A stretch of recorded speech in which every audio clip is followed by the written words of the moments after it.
আজকে বাইক নিয়ে ঘুরতে বের হয়ে একদম বেড়াল ভিজা ভিজলাম। ওয়েদারও ভালোই ছিল, কিন্তু হঠাৎ এত জোরে বৃষ্টি আসবে এটা কখনো ভাবতেই পারি নাই। Hello everyone, it's me bachelor rider.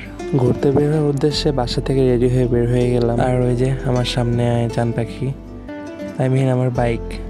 প্রত্যেকটা ছেলের কাছে তার বাইক তার সবচেয়ে প্রিয় জিনিস, সেটা যে কোনো বাইকই হোক না কেন।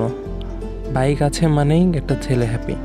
আপনি মন খারাপ বলেন বা যত কিছুই বলেন না কেন, এক নিমিষে শেষ হয়ে যায় যদি বাইকটা কাছে থাকে।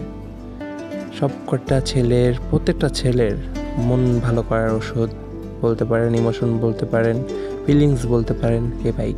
মাত্র বাইকটা রাইড করা শুরু করছি, এর মধ্যে বৃষ্টি এসে আমার ক্যামেরা সব ভিজে, কি একটা অবস্থা। এখন এক জায়গায় দাঁড়ানোর চেষ্টা করতেছি, বাট ফাঁকা জায়গায় পেতেছি না। আমি মাত্রই বাসা থেকে গোসল করে বের হয়েছিলাম, তার মধ্যে আবার ভিজে গেছি। আমি ভিজে গেছি এটা কোনো ব্যাপার না, কিন্তু আমার ক্যামেরা, মাইক্রোফোন সব ভিজে যাচ্ছে। তো দাঁড়ানোর জায়গায় পাচ্ছি না। কোনোভাবে একটা জায়গা পেলাম সামনে, তাও আবার কীরকম একটা ভাঙা বাংলোর মতো বাসা। তো এখানে দাঁড়াই গেলাম। পরবর্তীতে আমি দেখতে পেলাম যে আমার ফোনের ভিতরে পানি ঢুকে ফোনের ফোনই কাজ করতেছে না। মানে এইটুকুর বৃষ্টিতে আমার কতগুলো ক্ষতি হলো। ক্যামেরার কী অবস্থা তা এখনও দেখাই যায় নাই। ক্যামেরাতে পানি টানি ঢুকে কী একটা অবস্থা। সো সবাই ভালো থাকবেন, অ্যান্ড নেক্সট কোনো ভিডিওতে দেখা হবে। আল্লাহ হাফেজ। আর চ্যানেলটাকে সবাই সাবস্ক্রাইব করে দিবেন, আর ভিডিওটা একটু শেয়ার করে দিবেন। টাটা।